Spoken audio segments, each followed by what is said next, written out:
this game was obviously kind of a tale of runs where you guys take the 15-point halftime lead, they take the lead at the end of the third, then get that to double digits. You guys make your run, then they make a run.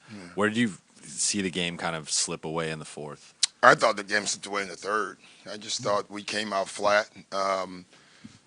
We played, the first quarter, first half, we played at the best pace I thought we played it all season. Makes or miss, pushing the ball up the floor, floor over space. We were trusting the pass. Thought in the third quarter our pace was the exact opposite. Kind of walked the ball at the floor, took our time. We got late in the clock, became an ISO game, and that got them confident. I thought the beginning of the third, that first 6 minutes, changed the entire game. I thought we had a chance to knock them out, and we didn't.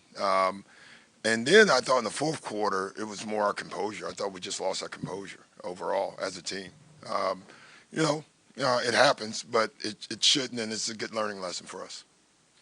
That when Russ gets going like that and James gets going like that and those stretches, what's the best way to try to contain them, and how do you do that?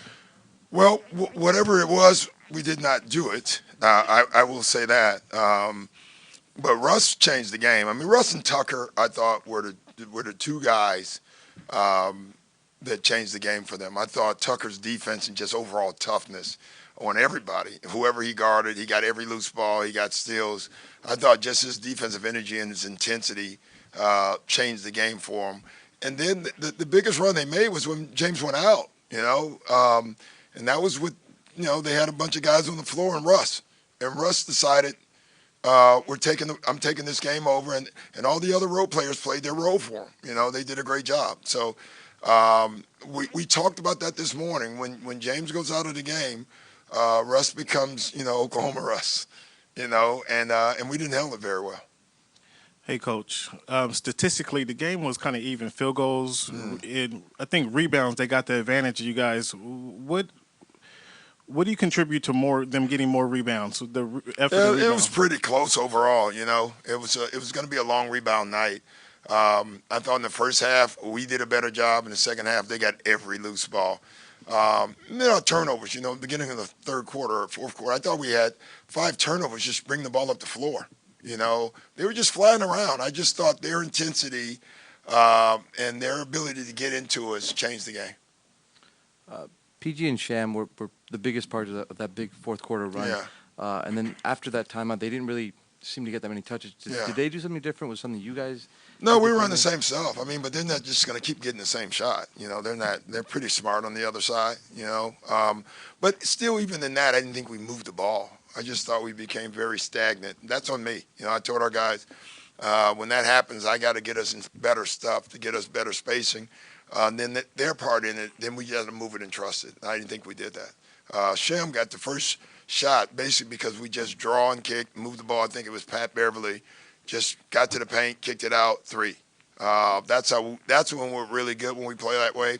Didn't think we did it much in the second half. Doc, what did you think of Lou's ejection, and also what did you see between Pat and Russ right before Pat got ejected? I didn't know what was going on there. I didn't see that. Lou, listen, I thought Kane and his defense gave us every chance to try to get Lou away. Lou it got heated and there was no turning back. But that happens. It should never happen in the fourth quarter. No matter what's going on, we just cannot get techs in the fourth quarter, let alone one of our better scorers when we're struggling, get thrown out of a game. Even if Lou's right or wrong, like to me, that's the time to be the bigger man on that one and walk away. But listen, I really did. I would say that I thought Kane waited and gave us a chance. I tried to grab Lou. We all tried to grab him. But at some point, I thought the official had to do his job. So that's on us. That can't happen. You mentioned the team lost their composure in the fourth quarter. Were you surprised to see that? It's pretty uncharacteristic from this group, it seems. It is. We're a pretty calm group, but it happens. It's a good lesson, maybe. I'd rather for it to happen now than in the fourth quarter in the playoff game, I guess. So we'll see if that's a learning lesson. The techs have to be. That's something we can control. If I knew that, I would be the smartest man in the world, and I think I've proven that I'm not. I think you guys, the first time you guys have agreed with me all week. Last game, a big theme was the trapping of Harden out to like 35, 40 feet. Tonight, you guys did some of that, did some kind of more conventional one-on-one. How'd you kind of find that balance? And I how'd you liked our think you did? balance on Harden overall. You know, it's funny, the 2 times we trapped in the first half were just god-awful traps, and we left guys wide open. That was on us. That's not what we worked on this morning. And then in the fourth quarter, we had 3 times where we were supposed to trap and didn't. And I think he made 2 threes on those, you know. So I actually liked how we were guarding him when we were guarding him one-on-one. I liked where our body position was, something we talked about. And I thought when we did that, we were effective. But like I said before, that one defense is going to work on him. Yeah, and he was effective overall. But I thought Russell and Tucker, they won this game for them.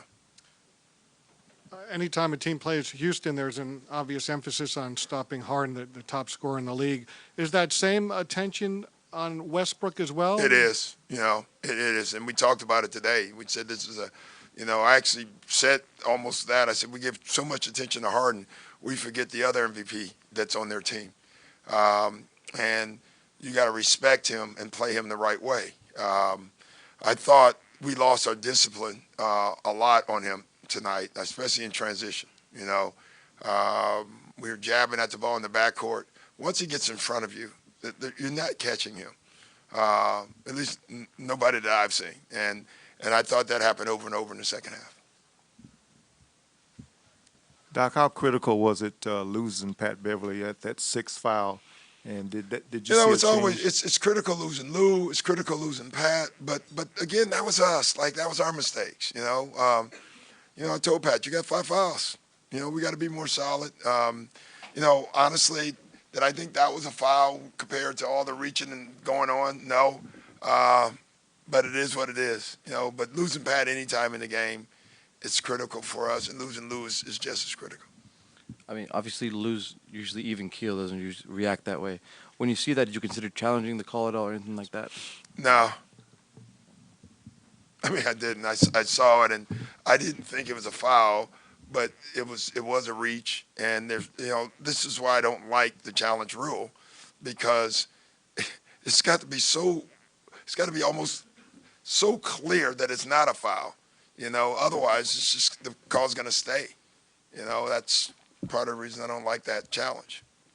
Coach, with Pat being the passionate guy that he is, do you think that he let that passion, I guess, get to him a little bit and pick up some fouls that he shouldn't have picked up? I think we all did. Listen, we had a big lead. We came out and kind of gave it up, and I thought, it's like when you get jumped.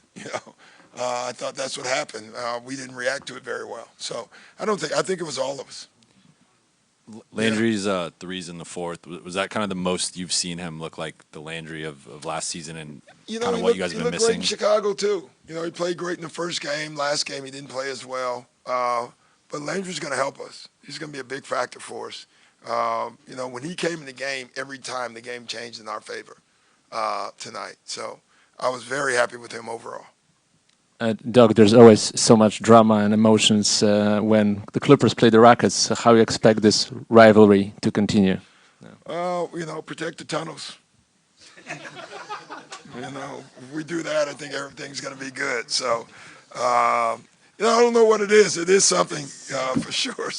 I couldn't come up with anything. So, but it is something there. There's no doubt about it. So let's keep playing them. We're all for it. All right, guys. On that note, I got to go.